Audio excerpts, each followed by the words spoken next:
Olá pessoal, tudo bem? Rose Sakamoto, nutricionista. Hoje eu vou falar sobre um assunto muito legal, que é óleo. Que óleo que a gente vai usar para gente fritar, cozinhar, né?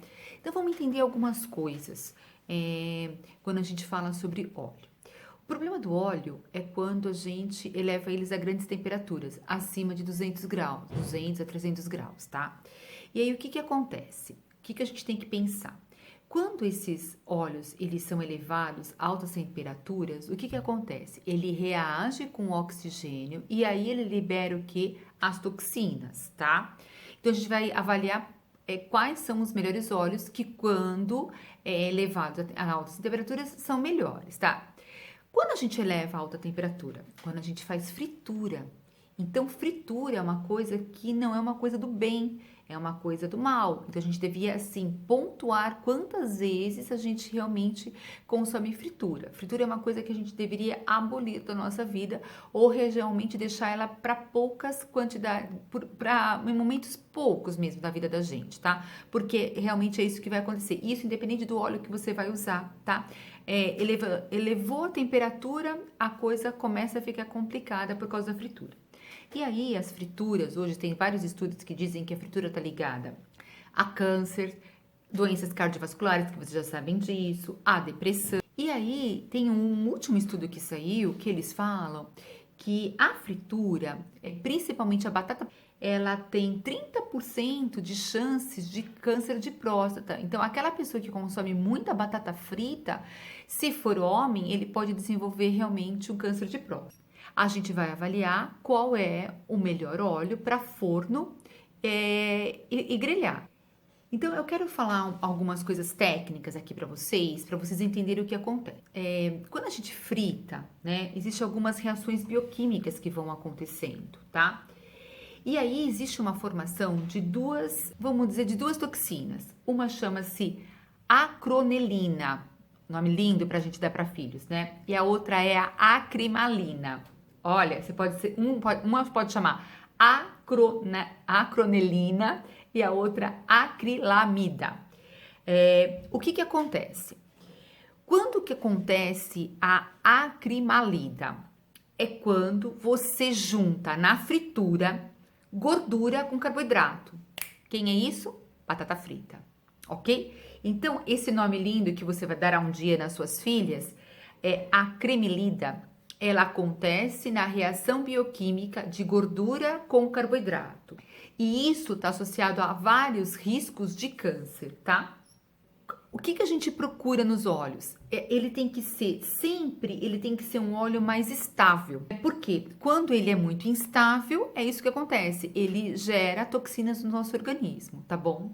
O primeiro que a gente vai falar, e o mais polêmico, é o óleo de coco, tá? Então, o óleo de coco, ele é uma energia rápida, ele te dá uma energia rápida. Ele é um ácido graxo saturado, e ele é estável até 180 graus, tá bom? Então ele é um cara bom que a gente pode usar para cozinhar e para assar. Olha que legal. O outro que a gente vai falar, então primeiro óleo de coco, então óleo de coco ok, dá para assar e grelhar. O segundo é quem? O nosso amigo azeite, né? Então o azeite, ele é estável e resistente, tá bom? Então ele é ótimo para forno e grelhar também. Lembra lá atrás quando dizia que a gente vai estudando, a gente vai entendendo melhor as coisas, né? Então a gente dizia que quando você aquecia o extra virgem, você perdia, ele se transformava da boa para ruim. Não é bem isso que acontece, da cis para trans. Lembra? Eu falava bastante isso. Não é bem isso que acontece hoje nos novos estudos que a gente realmente tem estudado. É que quando você aquece demais, você perde os ativos desses do extra virgem, ok? E você também não vai usar um azeite extra virgem porque o custo dele é mais caro para a gente cozinhar. A gente vai usar aquele azeite que é aquele normal que a gente chama, tá? para cozinhar por causa de custo, tá bom? Então, mas mesmo que você queira cozinhar com extra virgem, você pode.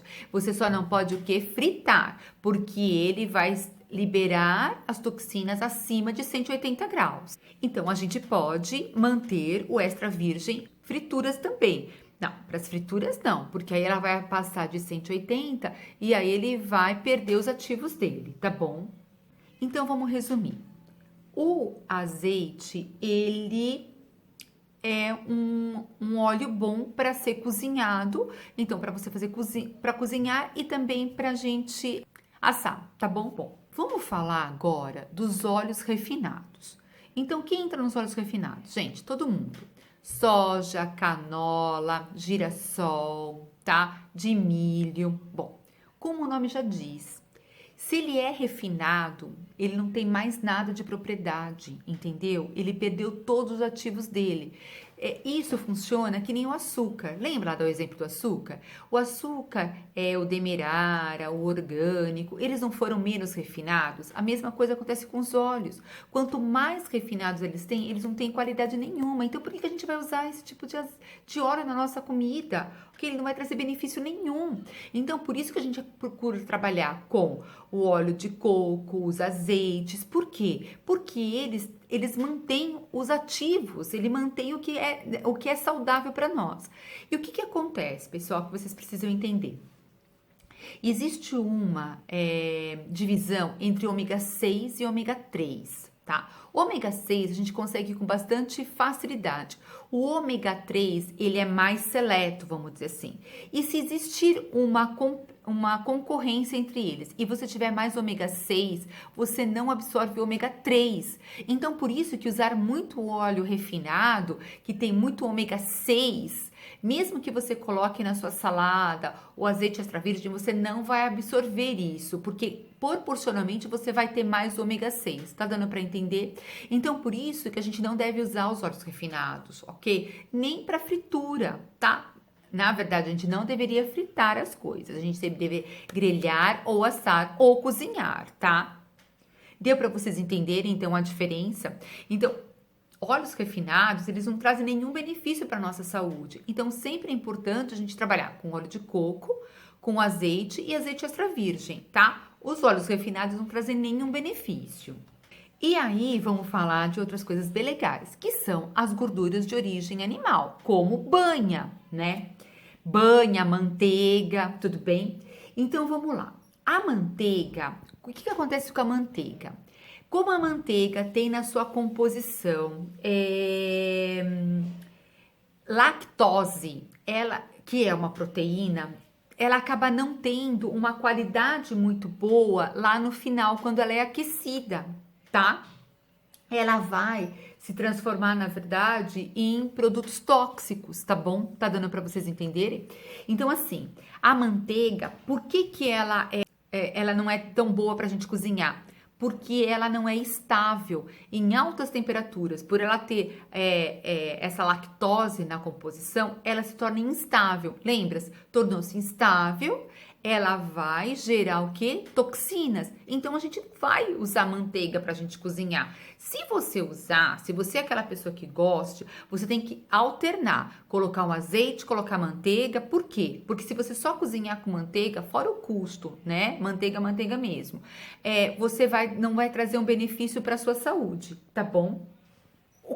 O que funcionaria é a manteiga ghee, que é aquela clarificada, que a gente depois pode até falar especificamente quais as diferenças da manteiga e da manteiga ghee. Vou fazer um vídeo só explicando vocês disso. Eu já tenho, na verdade, lá no meu feed, já tem a diferença entre manteiga e manteiga ghee. Então, assim, a manteiga ghee seria a melhor para a gente usar. Mas, gente, a gente vai usar uma manteiga ghee super cara. Pra que a gente vai usar uma manteiga ghee pra gente cozinhar? Não, a gente vai usar coisas mais acessíveis, mais baratas. A gente vai deixar a manteiga ghee pra gente realmente passar no pão, né, gente? Né? No pão, na torrada, né? No pãozinho sem glúten, ok? Então, assim, são alimentos muito caros, muito nobres pra gente colocar pra gente cozinhar, tá? E aí vem o nosso campeão, que eu preciso falar dele, que é o óleo de abacate, tá?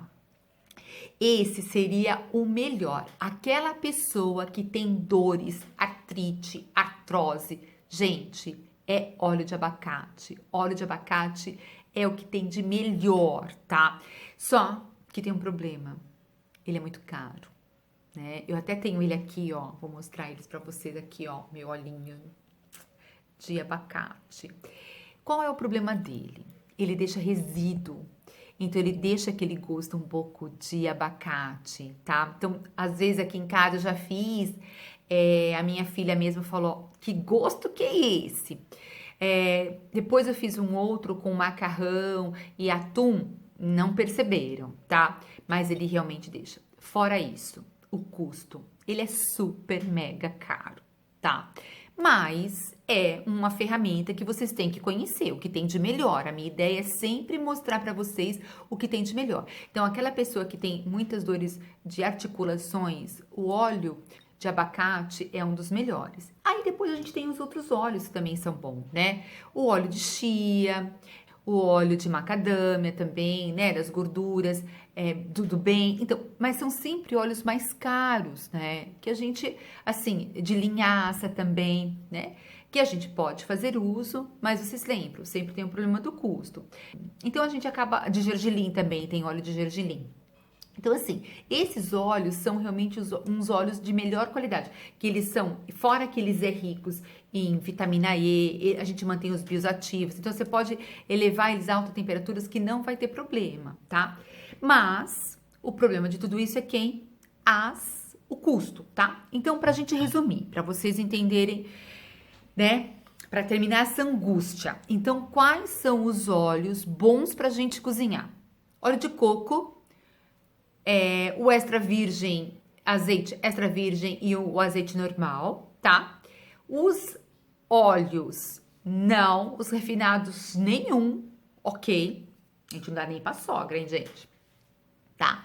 E o que é o top, que é o campeão de qualidade, é o de abacate, tá bom? Então, essa é a minha dica. Não esqueçam, compartilhem. Vão no meu Instagram, vão no meu canal do YouTube, vamos no Telegram. No Telegram tem coisas fantásticas, bem assim, para quem, na verdade, só tá lá, tem dicas bem específicas para somente quem tá lá, tá bom? Vai lá me visitar, tem umas coisas bem legais, tá? Então, espero que vocês tenham entendido as dicas dos olhos, tá bom? Tava devendo essa resposta, tá? Então, fica aí, tá? Obrigado e até mais.